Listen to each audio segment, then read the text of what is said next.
In the past, I've heard of studies with regard to gut health and bad breath and gingivitis and things like that. But this new study is quite alarming because now we're starting to learn more, and the studies aren't conclusive yet. But what we're starting to find is that people that have bad breath or halitosis, which is the scientific term, there's a heightened chance for them to have CVD or cardiovascular disease, which is scary. 66% higher likelihood of dying from cardiovascular disease. Those who have poor oral health. And if you have fewer than 10 natural teeth. If you brush your teeth and your gums are bleeding, that's a sure telltale sign that you have gum disease already. Like, your mouth should not bleed at all. You should not bleed at all when you brush your teeth. Right. And that's why would I pick Spirit? Why would I even deal with it? Why would I even deal with it? Yeah, I think to me, their whole business practice is deceptive, because what happens is they allure you through the initial price. And so once they get you into their ecosystem, then they upsell you. The vaccine thing is very conclusive to me. I have a bunch of kids. I vaccinated some of my kids. I didn't vaccinate some of my kids. And, it's very conclusive to me, the side effects that I have seen. You know what? There are going to be challenges with it, but that's just human nature. Whenever there's something new upon us, we don't like change. And again, the issue is the government has too much involvement in vaccines. And therefore, when the government gets involved, you get crony capitalism, and vaccines are no longer developed for the good. They're developed for crony capitalism. Mm-hmm. So it's the money, man. Because Big Pharma is Big Pharma. Mm-hmm. This is in Texas. It's like 10 minutes down the street from my house in Texas. It says, homes for rent. Len, there's like 150 houses in this tract development, but they're not for sale. They're just for rent. Whoa, that's a new one. Brand new. Whoa. Yes. Wow. I will, next time I drive by it, I am going to take a pic, man. You got to send that to me. Welcome to the Family Office. Planning for the people who matter most. Awesome. Good afternoon. Welcome back to another installment of the Family Office. With us, as always, is Dr. Len Cooper. Len, how you doing? Fresh off post-holiday week, second week of September.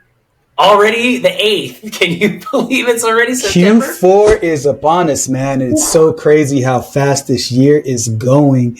And today's my mom's birthday. A few episodes back, it was your birthday on the day of, and today's my mom's birthday. So, how old is your mom? 77 years young. Ooh, if she heard me say 77 years old, she'd probably throw a shoe at me from Florida.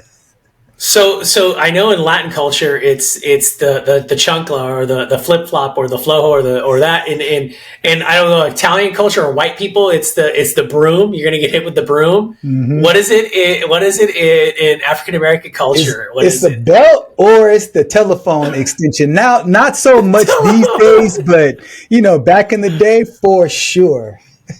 The telephone extension. What is that? Or switch, is that the pigtail?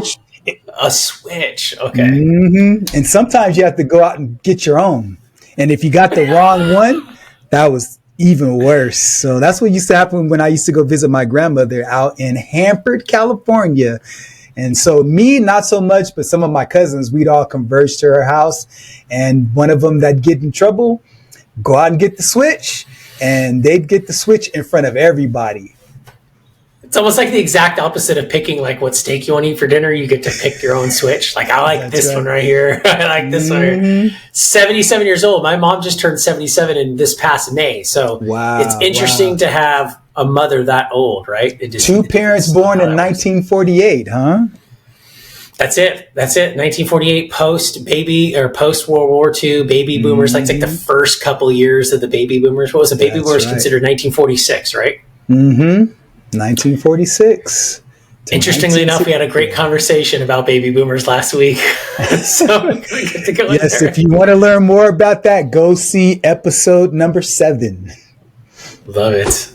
Well, let's dive into it today. I know we were talking about this, and this is very eye-popping for me because I'm on it a lot, especially this specific area of health. But we're talking about bad breath and heart health specifically. how bad breath or how the germs that cause bad breath. There's a lot of studies that have been done, but now there's a lot of direct studies, especially one that just came out and directly links the correlation between the germs that cause bad breath and cardiovascular disease. I wanted to understand, what is that about? I mean, I understand oral hygiene is important. I've had my issues with oral hygiene in the past. Take care of your teeth, please. Just don't put it on delay. Len, what are your thoughts on that as far as oral hygiene, bad breath, heart disease, and what that means? And I'm curious to know where you're at on that, because I have a few inputs on that myself. Okay.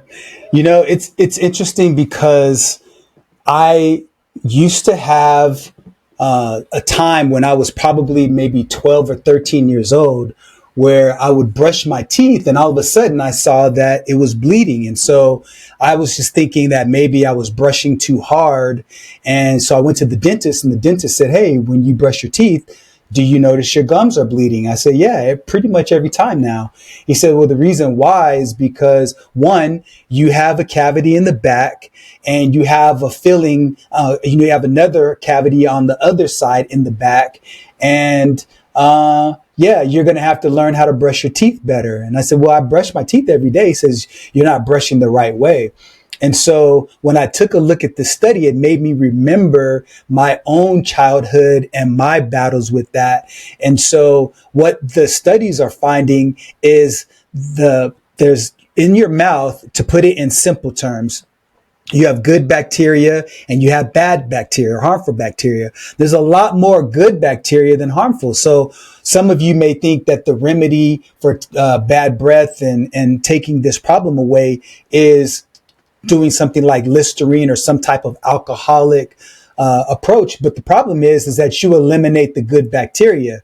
So what happens is when you have bad hygiene, bad oral hygiene, you don't brush your teeth correctly, then your gums start to have these tiny micro tears inside of them, and the bad bacteria starts to leach into the blood. And in many cases, what ends up happening is that bad bacteria starts to build up as plaque. And so now you've got heart attacks that are starting to occur, that they're starting to recognize, and strokes that are also starting to be tied to these studies as well. And so the issue really ultimately comes down to inflammation. So the mouth is kind of the canary in the coal mine for negative health. Like in the past, I've heard of studies with regard to gut health and bad breath and gingivitis and things like that. But this new study is quite alarming because now we're starting to learn more, and the studies aren't conclusive yet. But what we're starting to find is that people that have bad breath or halitosis, which is the scientific term, there's a heightened chance for them to have CVD or cardiovascular disease, which is scary because I talk to quite a lot of people who, quite frankly, have halitosis or bad breath. Just to give you some facts on it, and follow up to you, the specific research is around EPFL, E. coli. I'm not even going to be honest. It's just that's what it is, and it's elevated risk of heart disease. And here's the crazy one. Here's the scary one right here, right? What was it right here? 60%. 66% higher likelihood of dying from cardiovascular disease. Those who have poor oral health. And if you have fewer than 10 natural teeth. Whoa. Whoa. Whoa. So in other words, so if I have dentures, huh? Yes. So I'm just like, what is going on here? But here's the thing. I remember, and this is easy, right? This is easy. When I was going hardcore, it's easy to get into, because you just get up and you brush, right? That's it. You brush your teeth, and then that's it. You're done. And you do it real quickly because you're rushing around and you got so many things to do. And what I understood, the reality was, and you mentioned Listerine too. Listerine was originally a cleaning product. Like Listerine is a product that was originally marketed as a cleaning product or an antiseptic, and then it's sold so poorly. It sold so poorly that they remarketed it because people started putting it in their mouth and realizing that it cured mouth disease or cured diseases in their mouth, right? Because their mouth was so horribly poor back then when it came out. But the reality is that I had really bad issues with dental stuff because it was so easy to get around it. And I remember one time I had to host this big event, and we had them every 90 days. You know what I'm talking about? And I was hosting that day, and it was like a whole day, dude. And I remember I had to train in two, and I was having I didn't know at the time what was going on, but I was having an abscess in my mouth because of poor oral habits, because of poor self-care, because I wasn't paying attention myself, because I was just paying attention, to what I had to do with the business, right, and everything I had to do. And I remember I went to the dentist and they did the whole thing, and they did the root canal and the extraction. And that's when I started to really researching dental stuff. And this was like back in like 2020, maybe 2019. And from that moment on, I was like, never again will I deal with it. And you're right. If you brush your teeth and your gums are bleeding, that's a sure telltale sign that you've gum disease already. Like, your mouth should not bleed at all. You should not bleed at all when you brush your teeth. At all. And ever since then, I've been a maniac about it. So you're right. You got to floss. You got to floss every day, 2 or 3 times a day, and you got to brush every day, 2 or 3 times a day, and then you got to water pick, and that's it. And you got to scrape, and you got to do that, and that's really all you need. And then just a mouthwash that doesn't have no Listerine kind, like that. What is the good one? TheraBreath's the good one you can use. I don't know what you use, Len, but and don't use it every day, and you won't ever have bad breath. So. That's just like one of the like you listen to something like that and you go, that's like such a stupid way to prevent such a serious problem from happening to me. It's so easy to do. Yeah. And as I think about it, it really ultimately comes down to 2 things: habits and discipline. If you wake up and the first thing you do is you get up, you wash your face, you grab the toothbrush and you put some toothpaste on there and you wash all 32 or however many teeth you have, then if you do that even when you wake up and before you go to bed, then you're good. For me, I'm very much about not having bad breath. So I'm super like neurotic in a weird way about that. And so, typically my wife laughs at me. I have a toothbrush in the console of my car. And so when I'm going somewhere and I have lunch, I'll bring my toothbrush with me. And after I'm done with lunch, 90 times out of 100, I'm going to the bathroom to brush my teeth afterwards, because especially if I have a meeting right afterwards, I'm just very over the top with that. So that's really helped me. But the thing is that sometimes we take on habits thinking that it's helpful. We don't understand. Like we talked about, taking too much mouthwash, that washes away the good bacteria. So if you don't have any oral defense, that's a problem. If you find that you have dry mouth, bacteria likes to regenerate. And also what I learned recently doing my research for this segment is you got to be really careful with developing too many ketones, because ketosis creates a certain bacteria in the gut that ends up producing itself on the tongue. So I have a tongue scraper, and every single time that I eat, I want to get that food off my tongue. I want to make sure that I'm drinking lots of water because I want to keep a healthy gut. I want to keep a healthy mouth. And by doing all of those things, not knowingly, that increases my chances of having a healthy heart as well. So all of those things matter. But the things that are counterintuitive, just to wrap up my part of this, is don't over brush. So you shouldn't be brushing 4 or 5 times a day, because you're still washing away that good bacteria. If you're always eating and you're not giving your mouth the opportunity to have saliva, you have saliva for a purpose. That good cultured bacteria is in there for a reason, to maintain a good balanced ecosystem in your mouth. So don't carry around Listerine washing out your mouth thinking that you're doing well. You're actually hurting yourself. So just follow those things, eat well, hydrate, have good oral habits, and just doing that alone with good habits, with discipline, increases your likelihood of being healthy, at least in that regard. It's such a stupid thing to listen to, and most people look at it and go, "Oh my god, we're going to talk about this stupid." Like it almost like it sounds like you could sit here and watch us right now and be like, it sounds like a freaking informational video that you're getting like in middle school or something, right? And I'm just sitting here listening to it. But here's the fact that I'm going to add on it for everybody who sits here and looks at that, listens to that. It's the stupidest, easiest thing to do to feel good. It just is. It's the dumbest, easiest thing you could do to feel good. And I'm about feeling good, because if you don't feel good, everything else sucks. That's right. Like if you have a mouth pain, I don't care if you got $1 million in the bank. If your mouth hurts, it sucks. So to me, it's like, it's dumb things. It's like, for me, I walk. Every time I eat, I get up and I walk for 10 minutes after I eat. Get a flosser and floss your freaking teeth. And then it becomes a habit. And then you're just like, oh, I feel good. My mouth doesn't feel disgusting. This is awesome, because I did a stupid thing like this. And that's where I'm just like, it's just so, but the reality behind it too, just to kind of transition with it, is just like these little things over time, they compound into serious things. They compound, and it's something, it just seems so silly, but it's so easy to do. And then it just becomes such a ritual and a habit. And plus, if you're a single guy, dude, you'll get so many brownie points if you have a clean mouth and nice teeth, because so many guys have nasty mouths.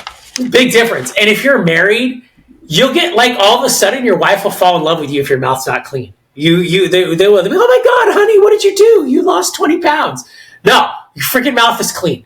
Like, it's just, your mouth is clean, and your wife will notice that. She'll be like, oh my God, and she'll fall in love with you again. So anyways, it's a big thing, because I remember talking to a person, and she said, hey, the guy was nice. He was good looking, and we were sitting in the car together, but his breath was so bad that even when he left the car, his breath spunk was still in the car, bro. And so that shit's bad. When your breath lingers longer than you do, that's a problem. So that's good stuff. And the thing is, a lot of times people don't have friends that are close enough to have the guts to say, hey, come here, man. Your breath is humming. Well, on a bad breath note here, this might be something that might save a lot of people from having to deal with bad breath, because I don't remember the last time you flew on Spirit Airlines, but I mean, you pretty much are sitting next to, or on top of the person that your seatmate, right? If it is a seatmate, right? But Spirit Airlines is cutting flights in 11 cities. Mm-hmm. Obviously, I think they're on the brink of bankruptcy. They've just filed for their second bankruptcy in a 12-month period. This could be a big problem for a lot of people, or is it just going to be absorbed by maybe Southwest or United, or will they get blocked again? Because, I mean, Biden's trade administration, I think it was the Biden trade administration, blocked Frontier from buying Spirit Airlines, but we could potentially see the absence of the disappearance of Spirit Airlines, which I believe is kind of almost like a cult classic, or like a generational classic amongst, for the last 20 years amongst low cost flight fares. So what's your perspective, Len, on the demise of Spirit Airlines? Did you see it coming? My wife says she saw it coming. She's not surprised, but we'll see. Yeah. I've never flown on Spirit Airlines, not ever, not one time.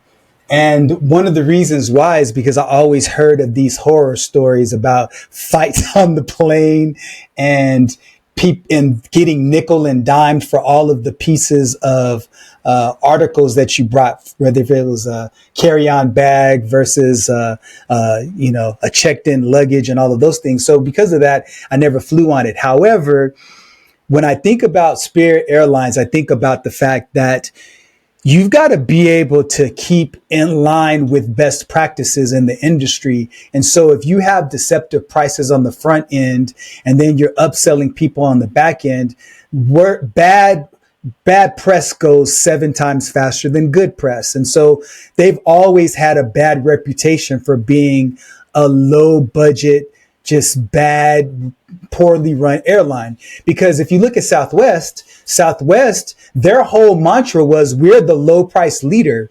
So you have two different airlines that both ran on this idea of low fares. And so, but what did Southwest do? You get two bags that fly free. They've changed that as of, I think, May of this year or May of the previous year. So they didn't do that. So going back to Spirit, now 11 cities are cut back. I think it's just a matter of time before they go bankrupt, because before we had TWA, they're no longer around, and you can just go down the litany of airlines that have failed because their margins are quite low. When you look at the jet fuel cost and the cost to feed people on the way, it's very hard to survive. So I think what's going to happen is Spirit Airlines is probably going to go out of business, and one of the other airlines is going to absorb them in and just take on their airlines and expand. And that's pretty much what's happening. So, within the next 20 or 30 years, I think there's only going to be,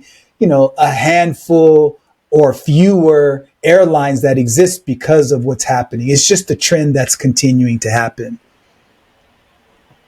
I mean, I'm just curious to know. I mean, the cities that are existing is just Albuquerque, Birmingham, Boise, Chattanooga, Columbia, Portland, Salt Lake, San Diego, Sacramento, San Jose. Obviously, budget friendly. But here's the thing: I compared Spirit Airlines just recently. I was doing flights, and I compared Spirit Airlines to like United, and that's kind of what we fly all the time. Okay. And it's actually not that big of a difference. So to me, I don't really understand. I can understand why they're in the situation they're in right now, because it's not that big of a difference when you factor in, like, for example, I think it was like for me to fly on United, it was like $20 more expensive to fly on United versus Spirit. And this is after I went through Spirit and I had to pay for my checked bag, because you only get a personal item, right? And then you got to pay for like a check bag or a carry-on bag and then a check bag and all that stuff. And then they even charge you to pick your seat. And by the time it was all said and done, I did economy to a regular, not basic economy, but economy on United, which you get a carry-on and you get a check for your first check bag. You can pick what seat you're in. I bought them both on Expedia, by the way. So buying both on Expedia, and by the time it was all said and done, I want to say it was like $10 to $15 more expensive for me to fly in United than it was in Spirit. I'll pay the $10 to $15, even if I'm multiplying it and I'm running, like, let's say for me, I'm running with a family of 7 kids. So I got to buy 10 flights. Let's say it's more expensive that's $150 more expensive for all of us to travel on United. And at least I'm on United. Mm-hmm. That's right. And that's why would I pick Spirit? Why would I even deal with it? Why would I even deal with it? Yeah, I think to me, their whole business practice is deceptive, because what happens is they allure you through the initial price. And so once they get you into their ecosystem, then they upsell you. And I think what happens is that most travelers want to say, you know what? I need to know what my bottom line is, because if I'm traveling for business, that's one thing. Because if I'm doing a day trip to go, one state over and back, and I'm on an hour flight both ways, no big deal, because I'm not taking anything except for my personal item. No problem. But for a family of 4, or like in your case, there's, 7, 8, 9 of you, depending upon how many of your kids you take, that makes a big difference. And so if you see a sticker price of $200 per person, but then when it's all said and done, you're at $390 per person for 6 people, that's upwards of almost $1,200. That's ridiculous. And so that's going to lead to a lot of ill will towards them as a company. So their branding has always been off. And because of that, because you can promote one thing as a company, but in the days now of social media, and you've got cameras that are filming. I can't tell you how many fights I've seen on a Spirit airline, because people were attracted to the low price. And with that came a whole lot of challenges and problems. And I just don't think that they're going to be around for much longer, unless they decide to rebrand and to configure how they're going to sell, because at the end of the day, they need something like a loyalty type of a program. Because I don't know if you heard or not, Frontier, they have some type of program where you can fly unlimited for like $5.99. Now, of course, you've got blackout dates and holidays and things like that, and you have to pay extra for luggage. But for a person who wanted to fly from Texas to California, let's say, and they got on Frontier and they knew that they were flying up and back for a day, that's a great deal. They need to do something out of the box like that if they want to survive, in my opinion. That's a good way to raise short-term cash flow, right? Hey, $500 get you 24 flights or lifetime pass, right? Yep. Because you don't expect them to operate those flights. I mean, it's only costing you if you're hopping on a flight, right? Exactly. That's a kind of a good idea there. I wonder if they would do that I'm curious though as to, I think it's going to affect people. I really do, because everything is so expensive right now. I mean, buying a new car is outrageous. Renting a car is outrageous right now. Like, have you rented a car lately? Yeah. My son last week. He got a Hertz rental car last week. Let me put you on this. Let me put you on. Don't ever do that. Get Turo. Like, do the Turo. The Turo is still like, VRBO and Airbnb are balanced now, meaning like, you remember back in the day, it used to be more advantageous to get an Airbnb or a VRBO because it'd be cheaper than a hotel. And you'd be like, dude, I get a whole house, right? Nowadays, you look at a house and you look at a hotel room, they're very competitive now, right? The hotels are very competitive, and it's the same or more expensive now to VRBO than Airbnb than it is to get a hotel. And then obviously you're not getting hotel services. But have you ever tried Turo? Because Turo, I don't ever Hertz, Avis, none of that shit no more. Sorry, crap no more. I don't do that crap no more. Is that right? I don't do that crap no more. I only Turo because the rental car companies are outrageous. They ought to be ashamed of themselves how outrageous they are. Yeah, he got a car and he paid an additional $25 a day just for insurance, bro. Per day. You pay, the cost of insurance is built into the Turo. Like, it's so much easier the way they do it. And I get they could do it because it's a personal asset versus a corporate asset. Mm-hmm. But try it. I mean, and you get a nice car. So everywhere I go, I always rent like a Beamer or a Benz or something like that. Mm-hmm. I get a Beamer so I understand how to slim it a little bit. Mm-hmm. You used to have one, didn't you? No, you that did. Was my car choice for sure for a long time. So you had that 7 Series for a long time. You had that 7 Series. But here's the thing: I do think it's gonna impact people a lot. I've flown Spirit Airlines. I remember when I was building back in a long time ago, over 10 years ago, in the trenches, and I was like, I had to get myself and my assistant, or I had myself, my wife, and my assistant. We had to get to a meeting in Florida. We flew Spirit. It was like $300 round trip for all three of us, baby. San Diego to Florida. I was like, can't compete with that. I just don't understand why, though, to prevent the jobs and to prevent the absorption of it, why it was blocked last year and it was not allowed. The merger wasn't allowed to happen. I mean, obviously, I haven't done research on that. I don't know if you have, but I just think it would have been a much easier thing to allow Frontier to buy them a couple of years ago or buy them last year, but it was blocked. I almost feel like, why do we do these things to ourselves? Yeah, I think the big issue, especially in the political environment back then, was more of this whole idea of companies consolidating. And therefore, when you limit competition and companies consolidate, then prices tend to rise because you don't have any competitive, you don't have any competitors to keep your prices low.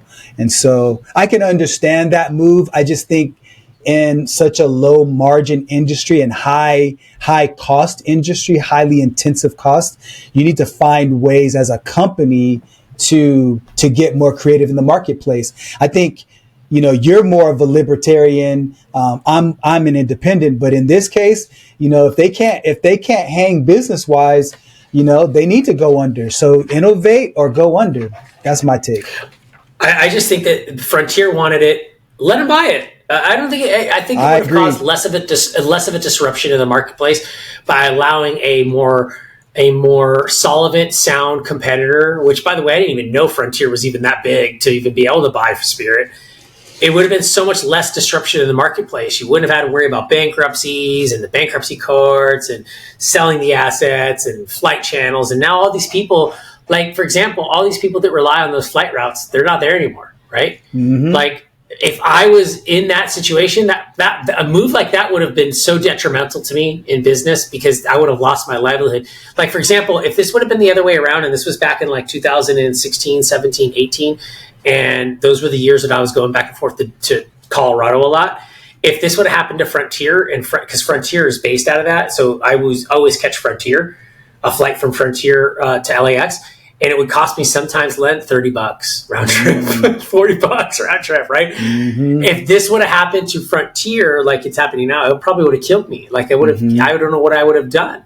Yeah. So I understand that. I get that. So I just think it would have been a less headache if they would have allowed a competitor in a free market to buy them versus now, because I think there's still a lot of competitors in the marketplace. Because what good is it? The competitor's out of business now.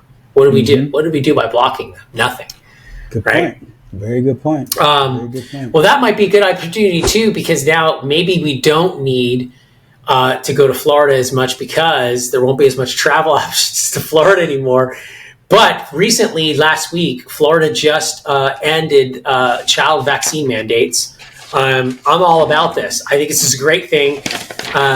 So Florida essentially is eliminating school vaccine requirements. It's the first state to do so. It's kind of weird to me to see Florida now. It's not weird, but it's interesting to see Florida, Len, because Florida went from this.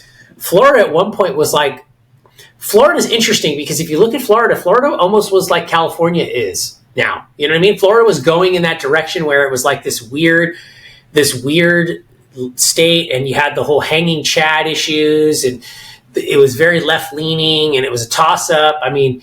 And now you see Florida's more intense than Texas when it comes to like libertarian ways. Looking like, and I think a lot of it has to do with Ron DeSantis. I think Ron DeSantis is very libertarian leaning, and he's got that attitude. I think a lot of people like him in Florida. They reelect him overwhelmingly, and now it's very cool to see that. What's your take on the vaccine mandate here in Florida and what that looks like? And do you think any other states are gonna model this, like some wacky states follow wacky California? Well, California has been on the forefront of a lot of legislation. Another conversation for another day. But with Florida, I have two almost contradictory viewpoints. So I believe that the purpose of a vaccination, especially for little kids, is important from the standpoint of like measles and mumps and chickenpox, because those are highly communicable diseases. And there's so many people that end up catching them that going to school could literally be walking into a classroom that's a tinderbox of all of these germs, because, kids, they're in close proximity of each other. They've got snot on their nose. They don't really wash their hands. They're touching the door and all of these different things. Those classrooms are petri dishes for germs. So on the one hand, I understand the need to have vaccinations for that. Now, on the flip side of that coin, I'm very much a believer in personal liberty.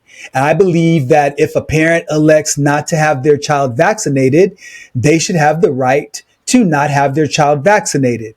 The challenge to that, somebody that would have an opposing viewpoint is that, well, if you decide not to vaccinate your child, why should my child be exposed to your child who decided not to get vaccinated? Well, to me, I look at it like this. Florida becomes a very good case study on this idea, because you have two very strong opposing forces, the anti-vaxxer versus the pro-vaxxers. And I think this is a great opportunity for researchers to go in and do some scientific studies, hone in on Florida as a case study. You've got thousands and thousands of people, and you'll know which kids decided not to have their vaccinations very easy, because there's you have an immunization records. And so look at this as a longitudinal study, which is a study year over year for at least 5 years, and you find out what the outcomes were. And at the end of that 5 years, if I'm another state like any other 40 of the 49 states, I would sit back, observe, see what happens. And if you started to notice that, if you look at the real numbers, because what will happen is you'll have the different media companies that will take individual cases and blow it up and make it feel like it's this issue that's widespread, and it's really not. And then you'll have the opposing media company that'll say, hey, XYZ school had no instances of, XYZ communicable disease. And so they'll spin it.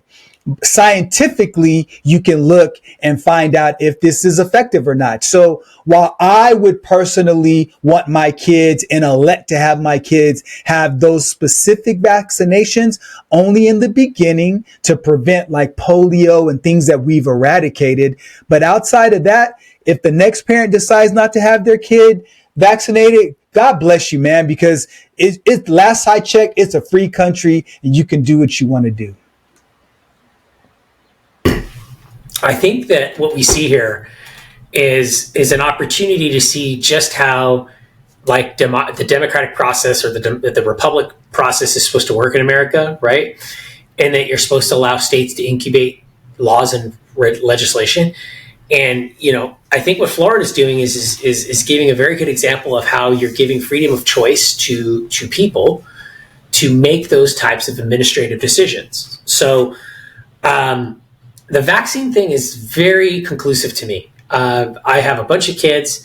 I vaccinated some of my kids. I didn't vaccinate some of my kids. And, it's very conclusive to me, the side effects that I have seen with vaccinations. It's very conclusive to me and what it has done. Additionally, with the healthcare providers that I have chosen to have for my children, and my children obviously are involved in this conversation as well, all my children have exemptions for vaccinations with their schools, so they don't need the vaccinations. I choose what vaccinations they get as they need them. Not like, here you go. Here's 17 vaccinations in one shot. You know what I mean? Like, that's just like crazy to me, because you're essentially this genetic mutation, right? I mean, whatever else is in those things, and we don't have long-term studies on how the COVID vaccine works and how it affected, what the efficacy is of it and what the side effects of it. So to me, I think you're seeing this process where people are allowed the choice to not have a vaccine. And I think that's great. And what's weird about it is that there are people in certain camps that freak out about it and go, oh my God, we're going to die. No, you're not going to die, because you could choose to have that vaccine. So you can go get it. I choose not to. So if I choose not to have that vaccine, that means, guess what? I'll get sick and you won't. So then you're good, right? And then by contrast, those are the same people that freak out about the fact that we allowed abortion to be a state issue instead of a federal issue, which is the way it should be, right? So in California, you can have an abortion, but in Texas, you can't. But you don't see all the people freaking out going, oh my God, you can have an abortion in California. You do see those people, but not to the extreme where you see them going, oh my God, you ended civilization and women's reproductive rights.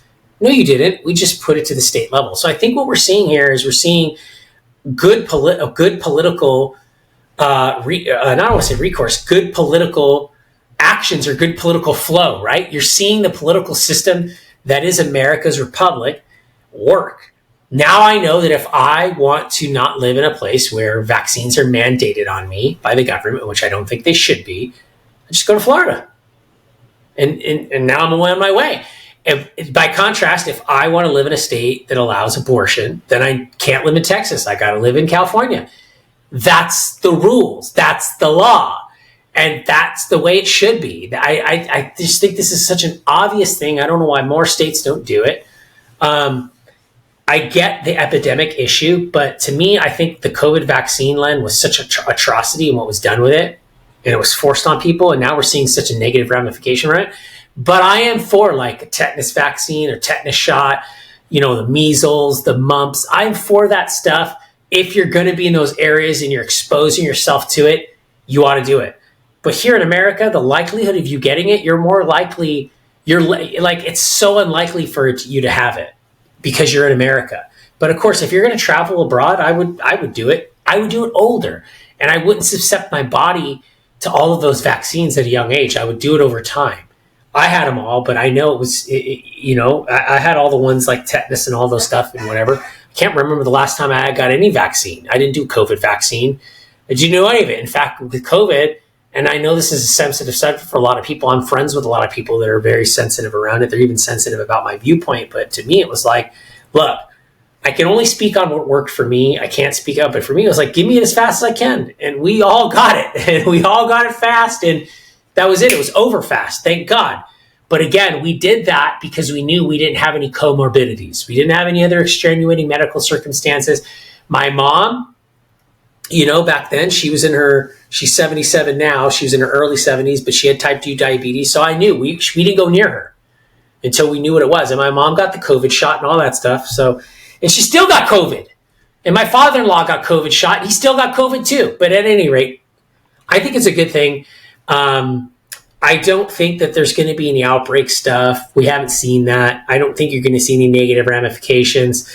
I think there's a lot of people that don't get vaccines. Yeah, I don't. I think there's going to be. I think that the ramifications are going to be.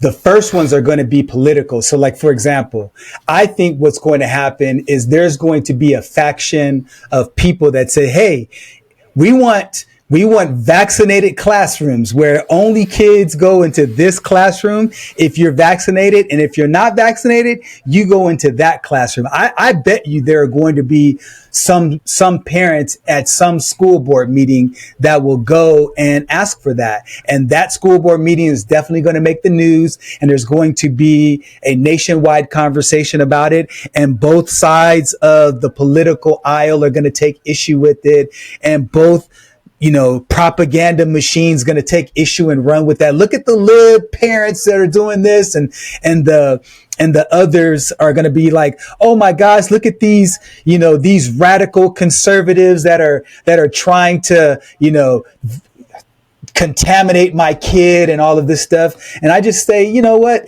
there are going to be challenges with it, but that's just human nature. Whenever there's something new upon us, we don't like change. We didn't like any new invention that was widespread. We always resist change. And so I don't think this will be any different, but I do agree with you from the standpoint that, long term, I believe that this is going to be much to do about nothing.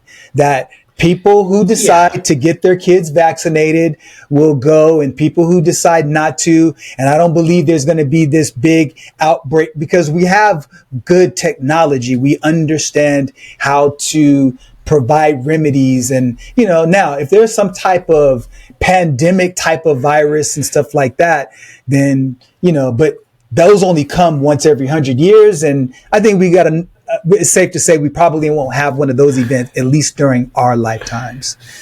So. I just, to me, it's like, where do we draw the line? Because, like, for example, you said, there's going to be a group that's going to be like, we want vaccinated only classrooms. Well, where do you draw the line of what's choice and what's not choice? Like, for example, for me, it's like, I understand why we make drugs illegal, but dude, I mean, we make other things not illegal. I mean, we let people drink, we let people smoke cigarettes. To me, it's like, shoot, if somebody wants to do crystal meth, let them do it. Just let them do it. Like if I want to do that, if I don't want to get vaccinated, that's my choice. That's your choice. So if you got the vaccination, then you should be cool with it. You shouldn't force me to believe the way you want to believe. Right? Because you might do things that I don't believe in, right? And I might do things that you don't believe in. That's the freedom of choice. So where does it end where it's like, you got to get vaccinated because those are the rules? Who said that? Like, what rules are what rules? You know what I mean, Len? So it's kind of almost like, bro, if you want to get vaccinated, get vaccinated. If you don't, you don't. Which is why I think it's so great what they do on cigarettes. Look, we all know that cigarette smoking is one of the number one. It's the easiest way to prevent not getting cancer, right? Lung cancer anyways, and all the other issues that come with cigarette tobacco smoking. But the Surgeon Journal warning is all over the box. It says, hey, look, by the way, you could do this, but if you do it, this could happen. So it's the same thing with vaccines. Don't take this, and if you don't, this could happen. So why can't we just operate on it? And the same thing, we are so butt backwards. And what I mean by that is it's like we have programs to give people needles, but then the heroin's illegal. It's like, what the heck are we doing here? Yeah. By the way, Len, here's some needles. They're clean. Go shoot up because we don't want you to get diseases from dirty needles. And we know you're going to do illegal drugs, but the drug you're shooting up is still illegal. Yeah. Well, bro, excuse me, for 25 cents or a nickel or a dime, any homeless person can find a dime or a nickel. We talk about a coin shortage. I guarantee right now, if the state of California, because they're wacky enough to do it, their needle program, all you got to do is put your height, your weight, right, on a little card, your height and your weight when you check in on a kiosk, right? They're good at automating stuff in California. You're homeless. All you got to do is put your height and weight on a kiosk. It'll scan you with your retina or whatever, and you deposit a quarter or a dime or a nickel, and it'll give you your needle with a shot of heroin in it based on your height and weight. And that's all you gotta do. Bro. That's all you gotta do in California. That is, and you will you're cleaning. Why even make it illegal? Just the state of California would make so much money, but again, they're so they'd be broke. Bro. Seriously, I think there you go. There's your solution. I think the solution is exactly what the anti-smoking campaign did in the cigarette industry. You talked about smoking before. There were Surgeon General warnings on tobacco products and cigarettes in particular for the longest time. What really, I think, changed the tide, and I think this should be a case study for all illicit types of activities and drugs and stuff like that. I know we've gone on a bit of a bird walk, but when you make it uncool to smoke, when you make it uncool to do drugs, and you have effective campaigns where little kids start to recognize that it's not cool to smoke or it's not cool to do drugs, but in a way that's effective, like not the whole DARE programs, like say no to drugs and, all of that doesn't work. But having campaigns that are actually effective, created by young people to get that message across for the ones that haven't started yet, that's the only way that you're going to eradicate it. But anyway, I know we went on a different path, but I think it's all important. But choice is important. The issue, 100%. And again, the issue is the government has too much involvement in vaccines. And therefore, when the government gets involved, you get crony capitalism, and vaccines are no longer developed for the good. They're developed for crony capitalism. Mm-hmm. So it's the money, man. Because Big Pharma is Big Pharma. Which kind of gets me into the eroding trust of the American dream, because vaccines is an issue of trust. We're seeing it now, but the trust is the American dream. And there was a philosophy and a formula that baby boomers told everybody, and that baby boomers told every one of us millennials and zennials that all we had to do was get good grades and go to school and get jobs and get a 401k, because we didn't need a pension anymore. That was only for them. They needed that. We didn't. And you would be okay. Life would be okay. And now what we're seeing here is that only 25% of Americans believe living standards can improve. That's bleak. Like, that's 1 in 4, right? Or a quarter. Mm-hmm. And 70% say hard work no longer guarantees success. And there's no doubt about this. You've got people coming out of school with the average debts like 60,000 plus, right? You've got the United States spending 60% of its GDP on entitlement programs in 2024, which is absolutely insanity. Which all that money's going to the baby boomers still, right? So of course the eroding trust is happening here, but healthcare is expensive. Food is expensive. Everything's expensive. Houses are expensive. Cars are expensive. Everything, I feel like, is a reverse tax to pay for the baby boomers. Len, what is your take on the eroding trust in the American dream? I never bought into it. I didn't buy into it. Fortunately, I didn't go to school. I I'm from the school of hard knocks, but you did, Len. You did, and it worked very successful for you. But what do you think is going on here? I don't think it all has to do with the baby boomers as well. I think a lot of it has to do with the fact that college campuses, colleges in general, are the most blood-sucking institutions. They're almost up there with pharmaceutical companies. They should actually almost be there in the same category as tobacco companies. But I'm curious to know where your take is on that, Len, because I don't think people have a shot with that formula anymore at all. Yeah, it's interesting because I love baby boomers because my parents are baby boomers.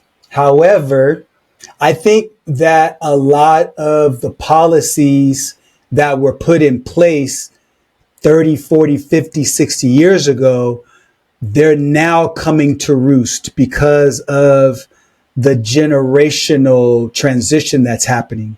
Right now, roughly 10,000 people are retiring every day. And so that's creating a strain on the different systems. So you have Social Security, which we talked about before. People were living less when these policies and these laws were made. So the belief was that you'd retire and within 2 to 5 years, you'd pass away. Well, if you live to 80, 90, 100 years old, you're putting an economic strain on the system. So I don't blame the baby boomers for living longer. Technology is a byproduct of that. I don't blame the baby boomers for taking advantage of cheaper housing. If we were alive during that era, we would have done the same thing. I believe that we have to, as a country, understand where this trend is going and find ways to buck that trend. However, here's the challenge with that. The challenge is that it goes against a capitalistic precept because of the fact that capitalism is really about driving profits. So if a house that was sold 20 years ago cost $200,000, that same house is $500,000 to $600,000. And so that house that's being sold by that person who was able to take advantage of that, they've got their $400,000 of equity. They're using that as the retirement plan because we were sold on the bill of goods that home ownership was the American dream. Check this out. I found a study, and it was people in their 30s that were both married and had a home from the 1950s through the 2000s. Check this out. So in the 1950s, 50% of that age bracket between 30 and 39 were both married and also owned a home. Fast forward to 2020, so we're halfway through this decade, 12% are married and own a home. And so for this last band, they had to use age 30 in particular instead of age 30 through 39. But what does that tell you? It tells you that home ownership is a thing of the past because of the fact that it's very difficult to qualify for a home. And when you couple that with the fact that back in the 50s, you could buy a home with a single income. But now, if you're not married and you're trying to get a home, you can just pretty much kiss that idea goodbye unless you want to live in an undeveloped rural place where, you have no access to movies, you have no access to, stores and supermarkets and things to enjoy yourself. Who in their 30s would want to live like that? So all of the places where people in their 30s want to live, they have access to all of these different places, and therefore it increases the demand. So therefore prices go up. So we're really in a crisis when you think about this transition because of the wants and needs of 30-year-olds are out of alignment financially with what it's going to take to be able to afford that type of a lifestyle.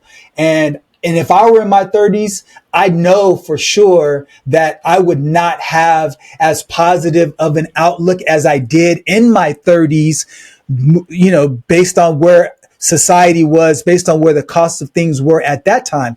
It's a significant difference. And so I really feel for young people because we've left them not an education, but an economic circumstance that's really problematic. I just remember coming out of high school, and I was 18 my senior year in high school, so I started working. And I just remember coming out of high school, and then I remember working and then losing my job right out of high school because of the dot-com bubble, right? The dot-com bubble, and then the dot-com bubble happens, and then 9/11 happens, and I'm like, what the hell is happening right now? Like, this is crazy to me. And then I remember getting on my feet and working my off, working my tail off. Like, I was working my tail off, right? I remember I would get up at 4 a.m. to drive because my shift started at 6:30 in the morning. No, 7 in the morning. So I'd get up at 4 because I had to drive, an hour and a half to get to work. And I mean, I was able to buy a house, but I bought a house when I was in 2001. I was 21 years old. And I remember buying that house because I was in IT, and then I qualified for it. But again, I had to drive an hour and a half. It was in Hemet, California. Ooh, right? And I'm from San Diego. So that's like in the bum, right? But I could afford it. But still, it's in the middle of nowhere. I couldn't afford a house in San Diego. I couldn't even afford a house in Temecula. It was still too expensive for me at the time. But I just kind of almost feel like, and then 2008 happens, right? So then that happens and the rug gets pulled out from underneath you again. So I almost feel like if you're in that generation, you've experienced some pretty crazy times. You've experienced some pretty, and then for some people, COVID was a blessing, right? I mean, and then for some people, COVID was an absolute nightmare. So depending on how that went with you, I can just remember that 2008 was difficult for me. And 2001, 2000.com and all that stuff was difficult for me. Mm-hmm. Yeah, it was difficult for me. I came out of it a winner because I bought a house, but I remember they were very difficult because I lost my job, my paychecks bounced and all that stuff. But I do remember COVID being easier for me, and I remember COVID being a blessing for me. And the only common denominator, Len, that I could say between those is the fact that I worked for somebody else in 2008 and I worked for somebody else in 2000. But I was an entrepreneur and had a business in 2000 and during COVID. And I was in the right place at the right time in that industry, in that business, and I did very well. But yeah, I could see why this becomes an issue because, and I really think a lot of it has to do with the fact that with the creation of 401k, 401k has really created a lot of problems.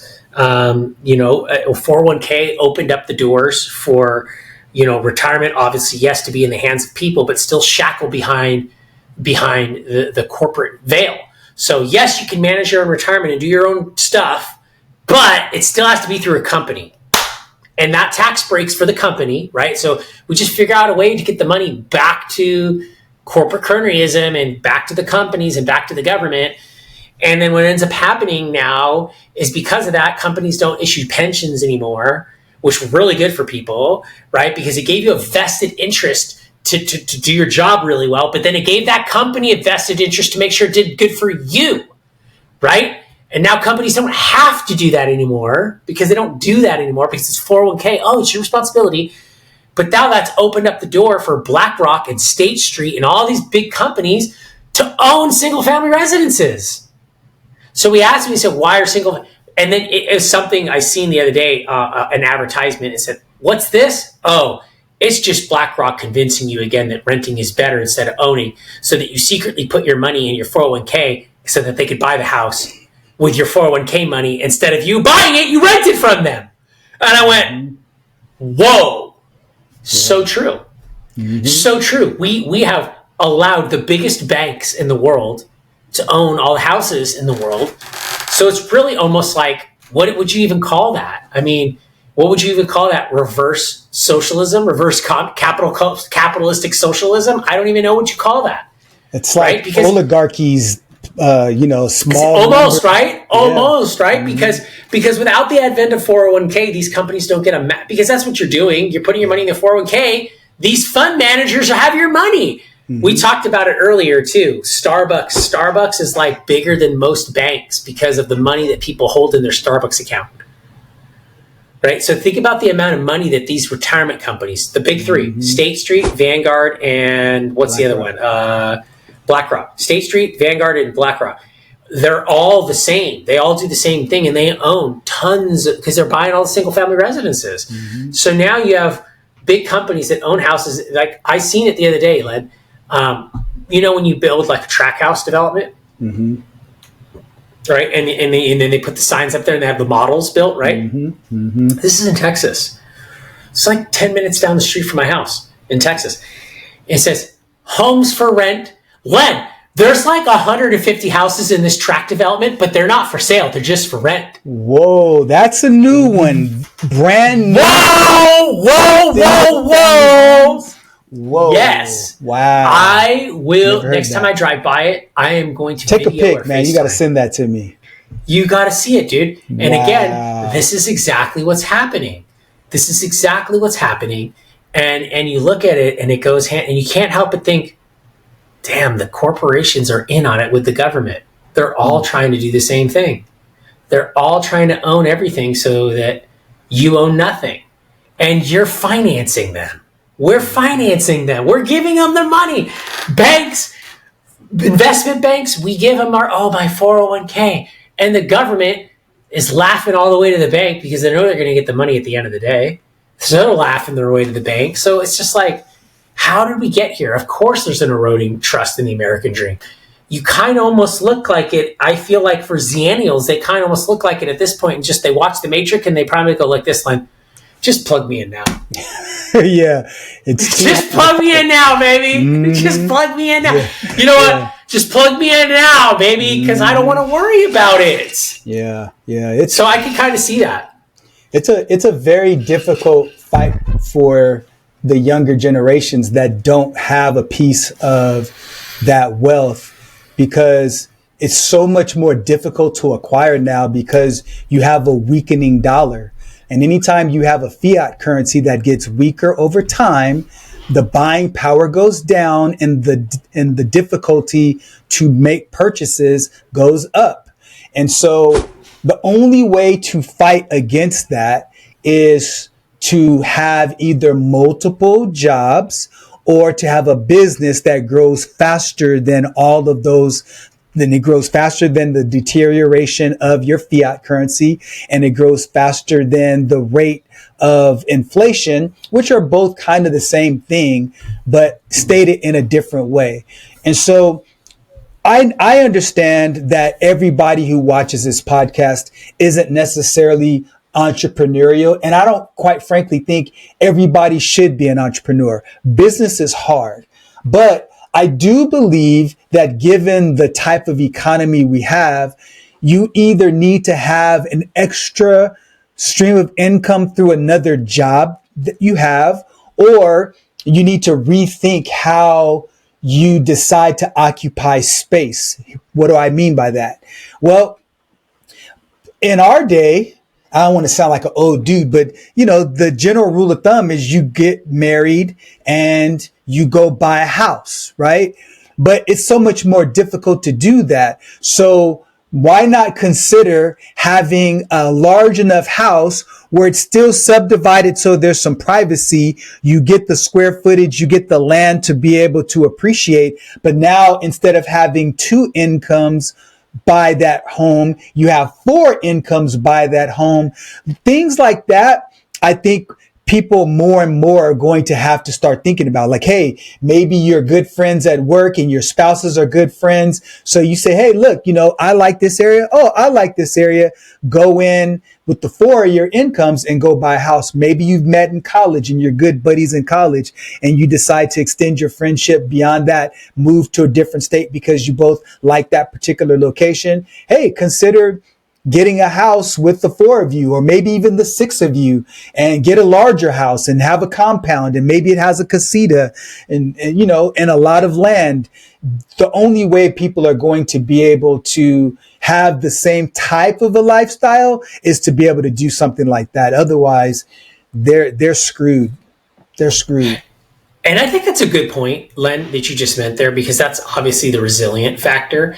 And that's something that we are looking at and we're doing within mine is like, and all, I mean, whether my kids cooperate or not is still to be seen, but it's like, we're doing compound and it's like everybody working, I know. And it's like, I guess that's maybe how you're going to rebuild the culture of family offices again, or family compounds, because back in the day, families, you had the estate, and families were on that estate, and everyone lived there for a long time, and everyone produced, and it went back into that family office, or that family bank account, or that family pool, so to speak, right? Pool, so to speak. So I definitely think you're going to see a resurgence in that. Just simply because it's a matter of fact at this point. It's a matter of survival at this point. Because, interestingly enough, I'm curious to know how that's all going to work out and how that's going to shape out. Because I do think that that you can't operate on the old rules anymore. Things are changing so fast again, and once what was isn't anymore. And you can't really do that. You got to be smart. You got to be resilient. And I say this a lot. We say this a lot when we talk. But you must 100%. You have to have a side hustle. In today's world, you cannot just rely on the W-2. You've got to have a side hustle. You've got to go out there. You've got to make extra income, and go out there and make stuff happen. So with that being said, Len, I know we had one more thing to talk about, but we're kind of short here on time, dude. But I do want to spend a little bit more time on that. We're going to talk about S-Corps, LLCs, and tax strategy spotlight. Now, we're not tax preparers, but just a couple different things that we have on here that have worked and do work for people. And I'd love to have an at-length conversation with you on that next time we get together. But outside of that, very interested to see how things go this week with Spirit and how things unfold here. Len, you got any closing thoughts on anything before we wrap up today? Well, hopefully the folks will tune in to our next episode, because we're not coming to you from the perspective of tax preparers, but we are coming to you from the perspective of business owners that have, an LLC and have had S-Corps and have operated them. So we'll share with you what has worked for us. So we're not necessarily going to be giving you advice. So definitely tune back in.